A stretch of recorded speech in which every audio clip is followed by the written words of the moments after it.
So many of us simply aren't aware about what happens to our sewage after we flush the toilet. You go to the toilet, you do your business, you do your one, you do your number two, flush the toilet, and magically everything just disappears, right? That's most people's experience with wastewater. If it's not that, the experience is, oh, my toilet's blocked, it's smelly, I've got to call a plumber, and I've got to take care of it. That's most of our experience with wastewater. What most people don't realize is that simply going to the toilets and doing your business and having the wastewater magically disappear is not something that most of the world actually has access to.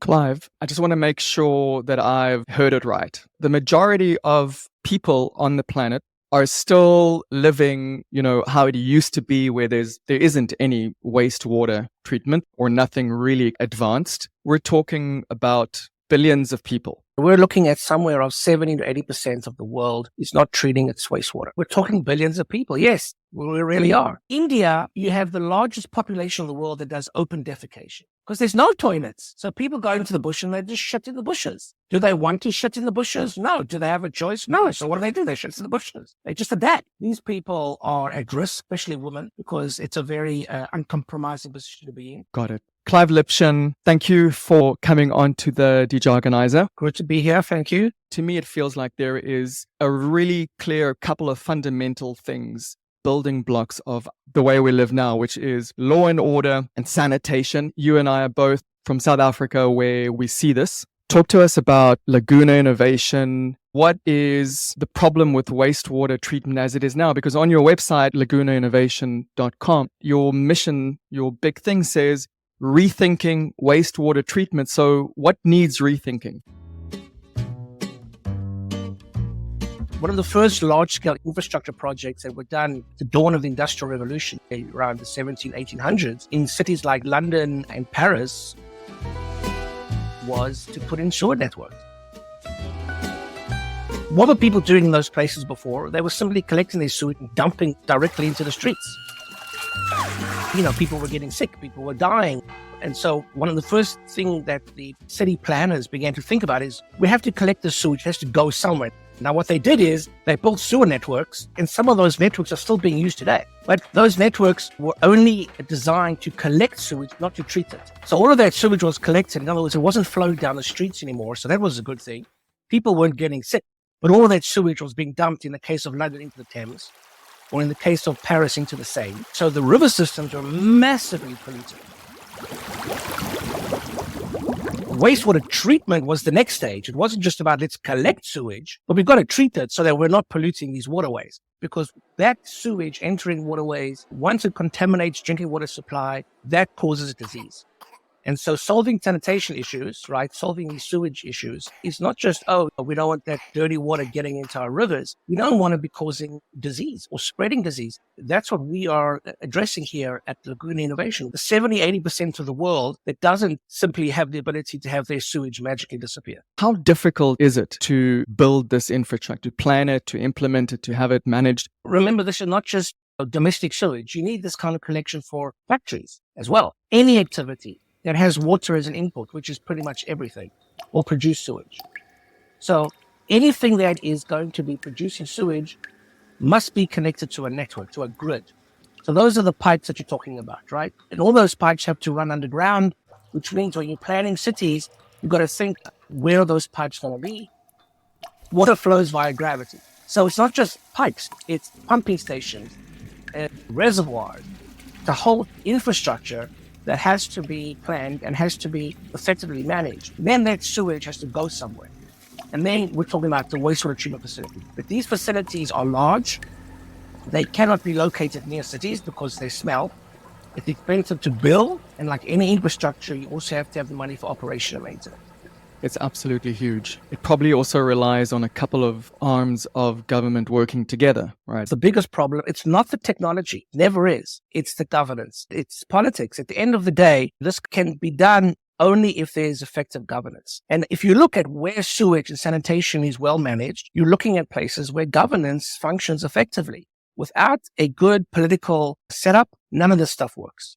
Wow. As you said, the technology exists. I guess it takes the political will and the financing that doesn't exist everywhere. Yeah, exactly. Take Addis Ababa, for example. That's a city of around roughly 5 million people. Only 5% of Addis Ababa is connected to a sewer grid.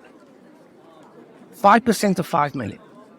Now, how am I supposed to provide sewage treatment to 5 million people in that city if there isn't a government that I can talk to and engage, and that government has to raise finances? Another real problem is that these cities grow organically. So actually, it is even more expensive because where do I lay pipes when buildings and roads and bridges have already been built? Talk to us about Laguna innovation and where your mission is. We're solving a sanitation problem by treating sewage, so there's less environmental pollution, there's less public health impact, but we're treating it on site and giving that water back to people on site as a highly valued source of water for irrigation. And so we're linking wastewater treatment to food security, because in most of the developing world, people are dealing with agriculture, even within city community gardens, small farming, small holdings. How most of the world's agriculture is conducted. Most of the world's food is still grown at a very small and a very localized scale at an individual family level. And those people need water for irrigation. And that's what we can do. We can take that sewage, collect it at a localized level, and give it back to the community as a source of water for food production.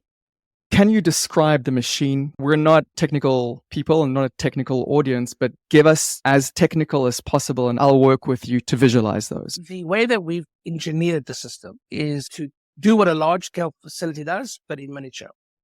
We want to do this biologically. We want to do this with no chemicals, and we want to do it in the most energy-efficient way.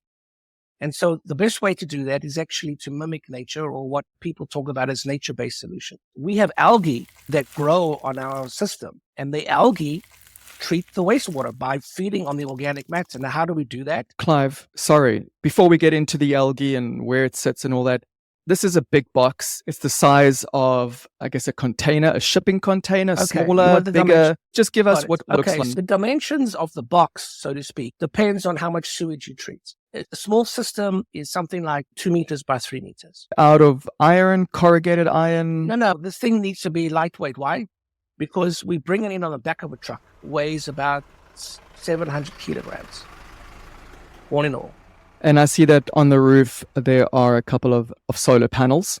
Yeah. So it's self-charging. Yeah. So that's very important, because in many parts of the world where there's no sewage treatment, those parts of the world also lack access to electricity. So there's also a huge issue in grid connectivity. Okay. A 2 meter by 3 meter almost looks like a little house. Its roof is made of solar panels. Inside that box, there's a couple of cylinders. Yeah, so what's inside the box? There are 2 chambers. Chamber number 1 is a reservoir, a circular. Yeah. Let's try that again. There's 2 chambers. The first chamber is a circular container. And in that container, we pump the sewage from a collection reservoir.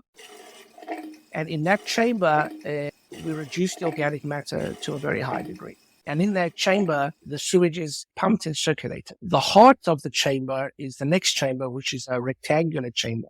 And in that rectangular chamber, we have a series of hanging sheets, like blinds or curtains, one next to the other. We take the water from the first chamber and we run it through a series of nozzles.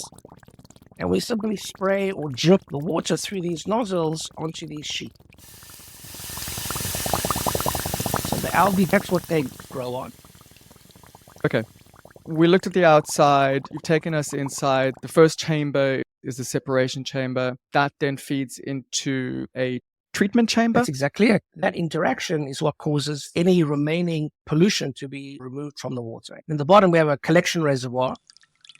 The water is clean enough to be used in agriculture, and it's certainly clean enough to be discharged into the environment and not to be a risk either to the environment or to people's health.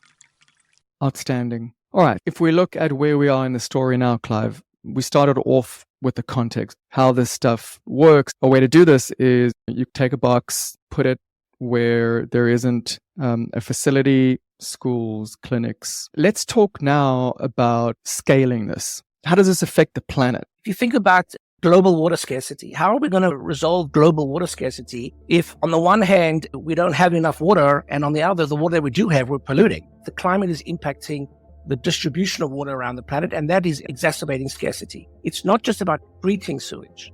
It's about reusing sewage once it's treated. And that's the climate aspect. If I can take the sewage, treat it, invest all that millions of dollars in treating it, why just dump it back into a river? If I'm treating it, I should reuse it.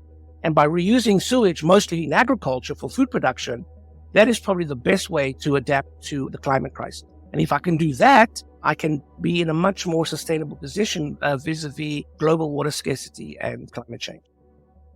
You have a pilot going on now in South Africa. Can you take us into that? We are going to be installing a Laguna system, an environmental education center in Mamelodi Township, which is just outside Pretoria. How many people now live in Mamelodi? Mamelodi is part of the city of Tshwane, which incorporates roughly 3 million people. That's a lot.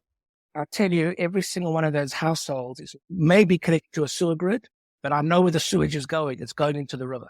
Why is that a problem? This actually has highlighted the value of Laguna for South Africa. That river is being contaminated by sewage upstream, and people are drinking that water downstream.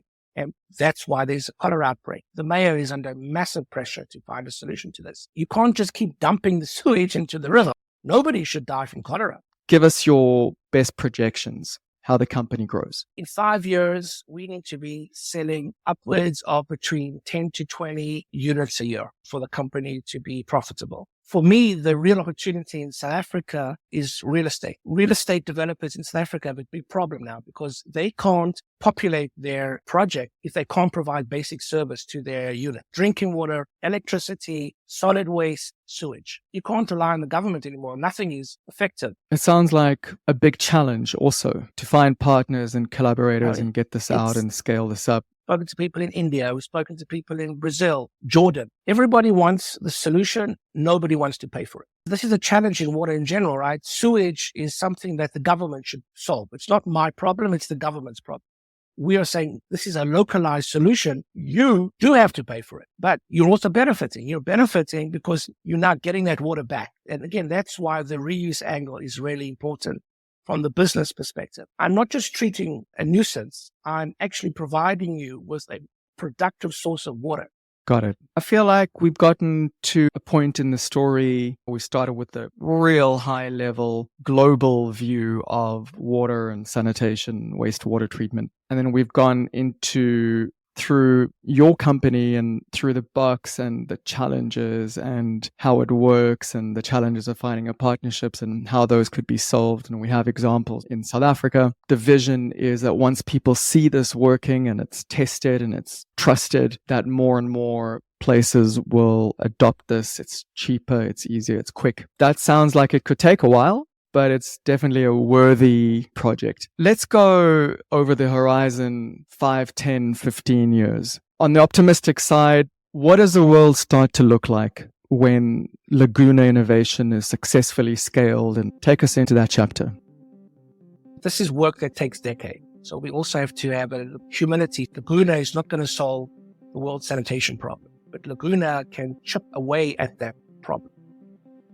Let's just take South Africa, right? So today, South Africa has less than 1/3 of their wastewater facilities function. So if Laguna were to be an effective player in the South African market, no longer is cholera a major crisis in South Africa. 10 years from now, 15 years from now, river systems are cleaner because Laguna is operating across South Africa and the risk factor to people has reduced significantly. It's going to be a long journey and we have to be highly committed. I believe in what I'm doing. I believe in the technology. It works.